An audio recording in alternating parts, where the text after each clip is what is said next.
અપક્ષ ઉમેદવાર દ્વારા મોંઘું શિક્ષણ, બેરોજગારી, પાયાની સુવિધાઓનો અભાવ જેવા મુદ્દે સત્તાધારી પક્ષ પર આડકતરા પ્રહાર સાથે પોતે સિસ્ટમમાં આવે અને પ્રજાના પ્રશ્નોને વાચા આપે તે માટે વિવિધ વિસ્તારોમાં પત્રિકા વિતરણ કરી વધુમાં વધુ મતદાન થકી વોટ આપવા અપીલ કરી હતી।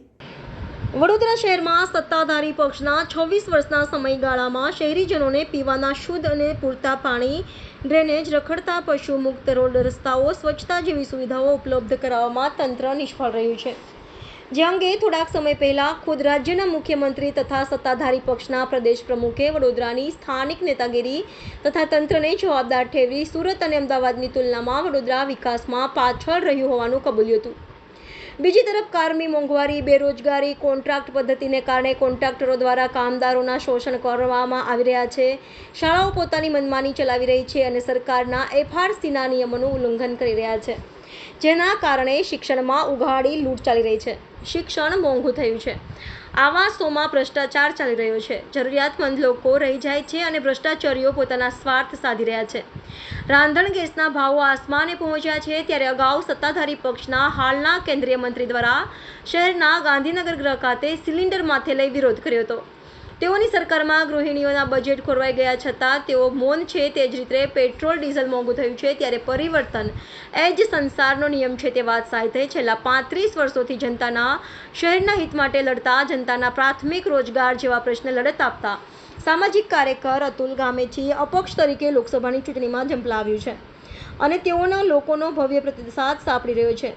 જનતા પણ હવે પરિવર્તન ઈચ્છે છે। જુમલબાજી, ભાષણબાજીથી જનતાઓ પ્રશ્નો હલ થતા નથી તે જનતા સમજી ચૂકી છે, માટે અપક્ષ ઉમેદવારને બહોળો જનપ્રતિસાદ મળી રહ્યો છે। ત્યારે આજે અપક્ષ ઉમેદવાર જેઓ 8મા ક્રમાંક સાથે ગેસ સિલિન્ડરના નિશાન સાથે મેદાનમાં ઉતર્યા છે, તેઓએ લહેરીપુરા, માંડવી, ન્યાય મંદિર, નવાપુરા સહિતના વિસ્તારોમાં પત્રિકા વિતરણ સાથે સાદગીપૂર્ણ રીતે પ્રચાર કરતા વધુમાં વધુ લોકો મતદાન કરી પોતાની સિસ્ટમમાં મોકલે જેવી જનતાના પ્રશ્નો મુદ્દે વધુમાં વધુ કામગીરી કરવા કટિબદ્ધતા દોહરાવી હતી। વડોદરા 20 લોકસભામાં અપક્ષની ઉમેદવારી કરી છે। ગેસનો સિલિન્ડર નિશાન છે, ક્રમાંક નંબર 8 છે।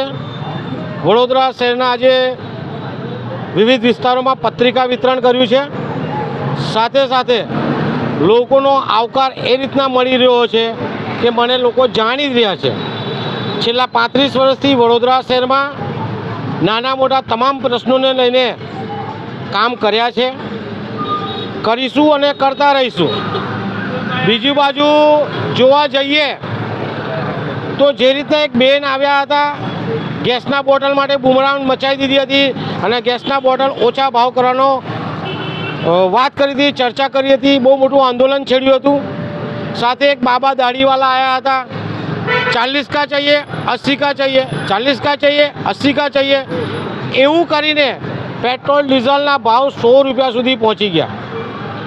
જે રીતના મોંઘવારી, બેરોજગારી, ભ્રષ્ટાચાર, મોંઘું શિક્ષણ માજા મૂકી છે, સાથે વડોદરા શહેરની અંદર માનનીય મુખ્યમંત્રી સાહેબ આવીને કહી ગયા અમદાવાદનો વિકાસ થયો, સુરતનો વિકાસ થયો, વડોદરા પાછળ કેમ? સાથે CR પાટીલ સાહેબ પણ ટકોર કરીને ગયા। ત્યારે અમે બધાએ ભેગા મળીને વિચાર કર્યો કે વડોદરા શહેરનો વિકાસ જે રૂધાયો છે એ વિકાસ માટે આપણે ક્યાંક કરવું પડશે, એટલે સિસ્ટમમાં જવા માટે અમે ઉમેદવારી કરી છે, અપક્ષની ઉમેદવારી કરી છે। ગેસનો સિલિન્ડર નિશાન છે, ક્રમાંક નંબર 8 છે। વડોદરા લોકસભા 20ના તમામ મતદારોને વિનંતી છે કે વધુમાં વધુ મતદાન કરે અને ગેસના સિલિન્ડરને ક્રમાંક નંબર 8ને જીતાડે તેવી માંગ છે। સાથે ચૂંટણીના મતદાનના દિવસે વધારે તાપ હોય એવું લાગતું હોય તો વહેલી તકે સવારે જઈને મતદાન કરે, પરંતુ મતદાન કરે અને કરાવડાવે તેવી અમારી વડોદરા લોકસભા મતદારોને વિનંતી છે।